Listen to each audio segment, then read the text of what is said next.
अस्सलाम वालेकुम क्लास, कैसे हैं आप लोग? I hope so life is good to you. आज की क्लास में हम June 2018 question number 1 part D discuss करेंगे। ओ लेवल्स का ये पेपर है और ए लेवल्स के स्टूडेंट्स और इसके अलावा बाकी किसी भी लेवल के स्टूडेंट्स भी जो हैं, if they want to learn about account receivable, debtors का जो पर्सनल अकाउंट बनता है वो कैसे बनता है, अगर वो लर्न करना चाहें तो यू आर मोस्ट वेलकम। तो देखिए, June 2018 part D question number 1 paper number 2, sales ledger में पर्सनल अकाउंट बनते हैं। याद रख लें, पर्सनल अकाउंट्स बनते हैं सेल्स लेजर में डेटर्स के, और परचेज लेजर में क्रेडिटर्स के पर्सनल अकाउंट बनते हैं। तो इस वक्त हम जो क्वेश्चन डिस्कस कर रहे हैं उस क्वेश्चन में we are suppose to prepare a debtor account. Debtor personal account और सेल्स लेजर कंट्रोल अकाउंट दोनों अलग अलग बातें हैं, और सेल्स का अकाउंट एक नॉमिनल अकाउंट होता है जो कि जनरल लेजर में बनता है। ठीक है, मैं क्वेश्चन पढ़ता हूं आपके लिए so you can understand. The following balances, the following information relates to George. George हमारा a credit customer of Noori. अब सबसे पहले अपने आप को नूरी तस्वीर करें, mister Noori you are, and the George is your customer, credit customer. जब भी तो अकाउंट बनेगा, कैश कस्टमर का अकाउंट बनाने की जरूरत थोड़ी होती है। उसने पेमेंट दी, आपने उससे पैसे लिए, अब आपको अकाउंट बनाने की कोई जरूरत ही नहीं है। क्रेडिट कस्टमर का अकाउंट इसलिए बनता है ताकि अगर कल को वो कहीं भाग ना जाए, ताकि हमें पता हो उसके अकाउंट में कितने पैसे हमने उससे लेने हैं। April 1 there was no balance on George account. इसका मतलब 1 अप्रैल को ओपनिंग बैलेंस कुछ भी नहीं था। तो अगर ओपनिंग बैलेंस डेटर के अकाउंट में होता, डेटर का जो पर्सनल अकाउंट बनता है, इसे इंडिविजुअल अकाउंट या सब्सिडियरी अकाउंट भी कहते हैं, ये अकाउंट बनता है सेल्स लेजर में। तो अगर ओपनिंग बैलेंस होता हमारे पास तो हम ओपनिंग बैलेंस को डेबिट साइड पर लिखते हैं, क्यों कि एसेट अकाउंट है। अगर हम पर्सनल अकाउंट क्रेडिटर्स या अकाउंट्स पेएबल का बना रहे हो तो ओपनिंग बैलेंस हम क्रेडिट साइड पर लिखेंगे। You get the point?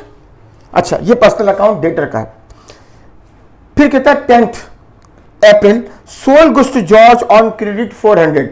मैंने ये क्वेश्चन आपके लिए सॉल्व किया है। हमने 400 रुपए का माल जॉर्ज को अकाउंट उधार पर बेचा।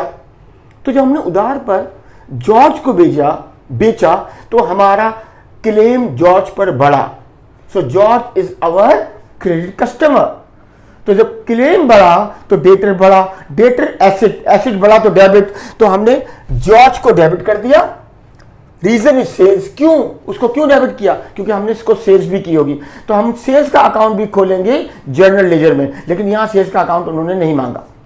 सो हमारी डबल एंट्री क्या बनी? डेटर अकाउंट डेबिट, मैंने डेटर को डेबिट कर दिया। Reason is sales. Then 20th of April sold goods on credit 500 less 15% trade discount. We have two types of discounts, trade discounts and cash discount. तो trade discount जो है उसकी कोई double entry नहीं बनती, हम सिर्फ ट्रेड डिस्काउंट की वजह से इनवॉइस की अमाउंट को कम कर देते हैं। तो हमने कितने का माल बेचा? हमने 500 का बेचा। 500 का 10% कितना बनता है? एक जीरो कम कर दे, 50। और हमने तो 15% पे बेचा, 10% नहीं बल्कि 15%। इसका मतलब 5% और 25, या डायरेक्टली कर लें 500 into 15% 75 is our trade discount.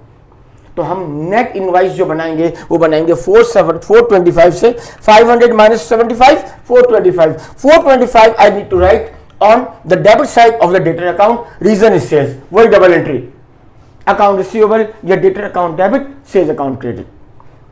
उसके बाद तारीख आती है 22।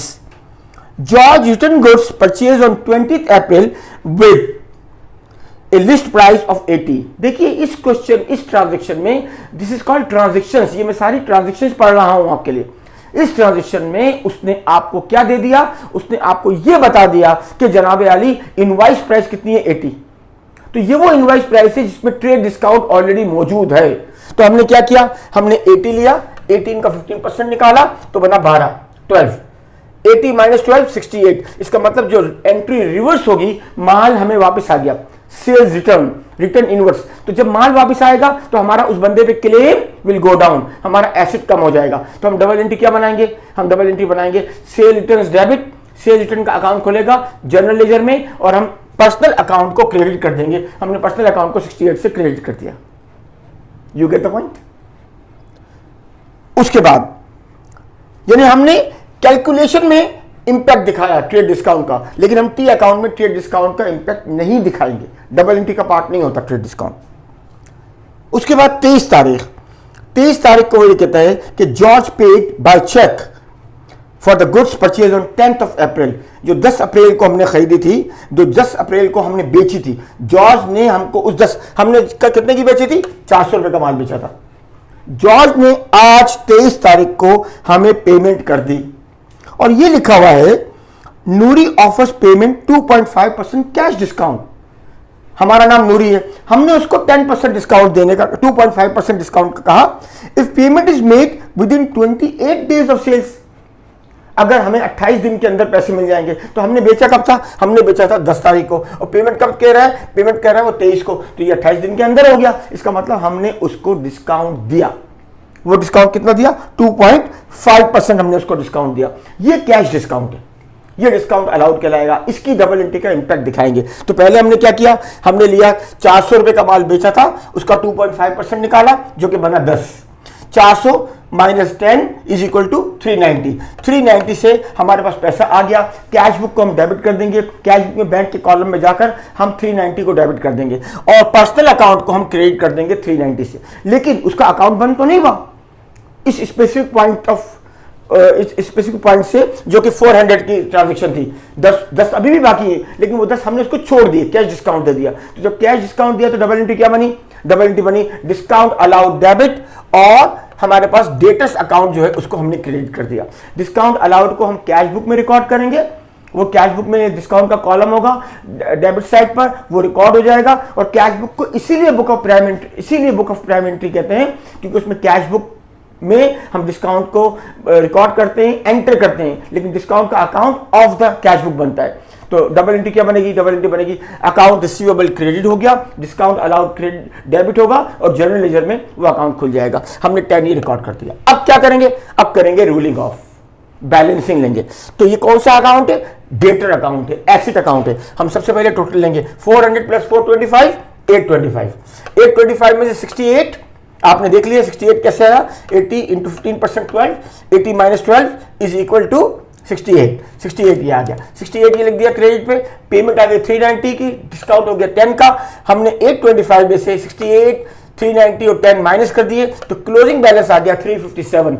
This closing balance is the opening balance for the next accounting month, for the next accounting period. जो नेक्स्ट डेट आई May 1 को हमारे पास 357 का बैलेंस पड़ा हुआ है। This was all about how to prepare a personal account of debtor in sales ledger.